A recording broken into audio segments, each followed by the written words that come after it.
What's up, people? Welcome back to the Boxing Objective. These two are at it again. It's another video about Tyson the Gypsy King Fury and Anthony Joshua.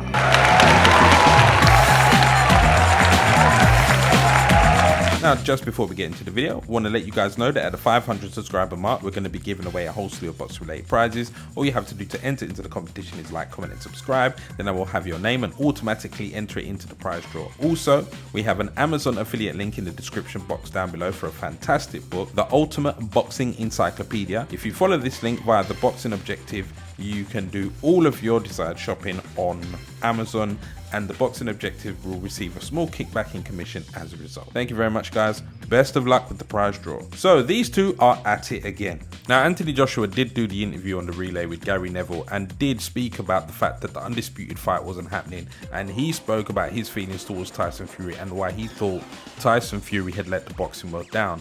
Now, Tyson Fury had not responded to this and had stated that he would have complete radio silence until his fight against Wilder, but we did know that he had recorded his episode of the OverLap before the said radio silence. Then today, Michael Benson tweeted this: Tyson Fury on Anthony Joshua. He's been filtered, media trained. I don't need to change. He's had to change his image, so I'd almost call that a fake character. Sometimes he comes out of his shell and shows the real him, and he gets in big bother for it. What?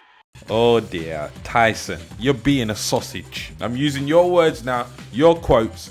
You, my friend, are being a sausage. You big sausage. And I'll tell you why. It's quite simple. I'm not going to bring this up quite simply because I'm trying to dig up old stuff and trying to bit of a tarnish on your character. That's not what I'm doing. Everybody's gotten over the fact that at one point you was a anti-Semitic homophobe who had plenty to say in the media about the Jewish community and about the homosexual community. But since then, what's happened? You've become media trained. You've had to reinvent yourself. All of those things that you went through, all of those ups and downs that you had, and all of those crazy things that you went to, all the antics that you went through, you reinvented yourself. And now you present yourself as a very charming individual who is likable, who is charismatic, who is entertaining, and who is not going around making comments about minorities and about people in the LGBT. If somebody brings that up to you, you don't like that, Tyson. Straight up and down. So for you to turn around and suggest that Anthony Joshua is media trained, I'll tell you this. I don't hear Anthony Joshua contradicting himself. I don't hear Anthony Joshua many times saying one thing and doing another. I don't think anybody's accused him of waffling. I don't think anybody's like, I don't know what this guy's going to come out with next. If you go back in a straight line to the things that Anthony Joshua has said, you're not going to find many contradictions.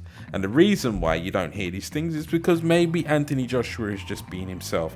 And it just so happens that his character is quite marketable. He's been pretty much the same consistently, and yeah, he had that situation with the BLM where he made the comments he made and people gave him stick for it, which in my opinion was ridiculous. But apart from that, like, what foot has he really stepped wrong? The man's kept his nose clean, he's focused on his boxing. Now you're trying to suggest that he's done otherwise? Now you're trying to suggest that he's fake? Well, Tyson, if you're going to paint him with that brush, I hope you got enough paint for yourself, because you too, sir, are also definitely media trained. Now, no matter what's going on between these two, if this man's fighting this guy over here, Fury's fighting this guy over here, these two are on collision course. That's the fact of it. Now, whether it be when they're standing right in front of each other and that bell goes, they're fighting each other in the media, they are continuously fighting with each other. Now, AJ did his OverLap interview maybe 3.5-4 weeks ago.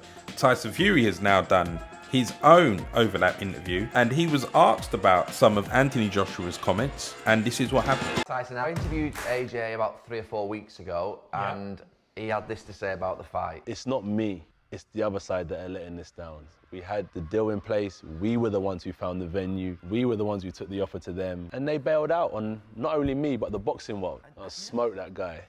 I will. It's annoying. AJ couldn't smoke a cigarette, never mind smoke the Gypsy King. He hasn't got the minerals to fight a man like me. I said to Eddie Earn straight, so the difference in me and him is he's a businessman and I'm a Spartan.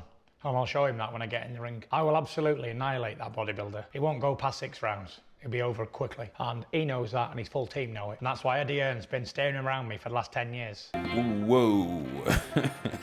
It's a bit to unpack there. So, all right, we got to see the whole interview.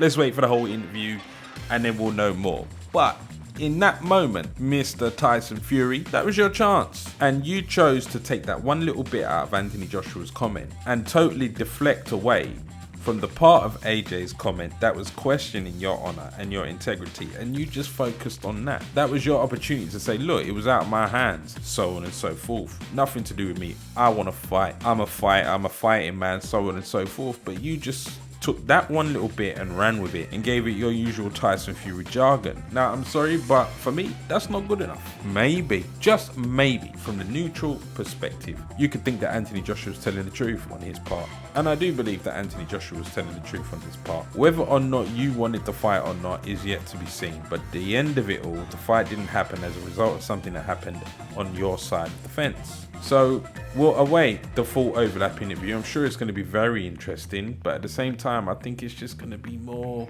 jargon from him, more waffle, more this, more that, more, you know, you big sausage, this kind of thing. He also has a lot to say about Eddie Hearn. Now, Michael Benson did put out a tweet, I think it was before the previous tweet I showed you, and it is in reference to the comments made in this interview. Eddie Hearn, he is a proper Southern. What's he ever achieved in his life? He goes around like he's a champion, but he ain't. He's just a businessman. There's plenty of them, but there's only one real heavyweight champion, and that's me. He's also asked by Gary Neville if Eddie Hearn ever tried to sign him, and he says how Eddie Hearn states that not signing Tyson Fury is one of his biggest regrets. Now, I remember when Tyson Fury just came back to boxing and he didn't have a promoter yet. And to my knowledge, you know, you can go out there and you can find the information yourself. I'm sure it's still there on YouTube. He went straight to Eddie Hearn and said, right, I want AJ 50-50. Eddie Hearn obviously said no. And what Eddie Hearn suggested is that you come back and you build up your profile. You fight some guys who are gonna be fantastic names on your resume, and we build up that fight for you and AJ to be a massive event. Tyson Fury gave Eddie Hearn a list, and on the list they had 4 bums, 4 journeymen, 4 nobodies, and Eddie Hearn said hell no. So Tyson Fury wasn't pleased with that, and that's when he went with Frank Warren. Now guys, don't take my word for it. The information is out there if you go and look. I believe that Tyson Fury has confirmed these things in some of the interviews he said back then around the time he came back, and also obviously Eddie Hearn had his fair share to say about that whole situation himself. The fact of the matter is that this is Eddie Hearn, and nobody likes Eddie. Despite the fantastic work that him, Matchroom and DAZN are doing, Eddie Hearn gets all of the stick. Why? Because he's good at his job. Straight simple. He's good at his job. He's got the 2 biggest names in boxing under his banner, or he is associated with. And what can I say?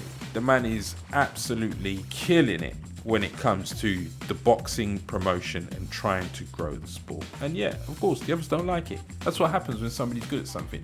Everybody else tries to tear him down. You know, I even think that it happened to Al Heyman at PBC. When Al Heyman first came on the scene, all these other guys, all the old guards started ganging up on him, trying to bring him down. It's just the way it seems to go in boxing. I'm tired of Tyson Fury's jargon. I like Tyson Fury. I really do. I think he's a fantastic fighter. I mean, his story, his comeback from the brink of absolute self-destruction to where he is now is phenomenal. It's inspirational.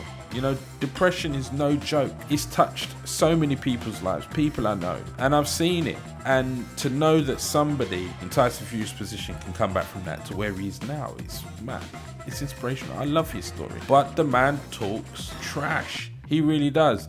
And I guarantee you that if there comes an occasion when Anthony Joshua is talking trash, you're going to hear us talking about that on this channel as well. So don't just think that I'm picking out Tyson Fury's words, because Tyson Fury is the only one giving me ammunition. Him and Deontay Wilder, of course. But it is what it is. But anyway, guys, that is me on this subject. Please do like, comment and subscribe to be entered into the prize draw, and follow the affiliate link in the description box down below for all your Amazon shopping. Guys, thank you so much for all of the support so far. I'm seeing subscribers flooding in every day. I'm still absolutely flabbergasted by the support this channel's getting. I love the engagement as per usual. You guys keeping up with the conversations in the comment sections. It's fantastic. This is the sport that we love. This is the sport we're enjoying. I keep saying it, but it is hotter than ever. Guys, this is the boxing objective. Thank you so much, and I will catch you shortly on the next video. Peace.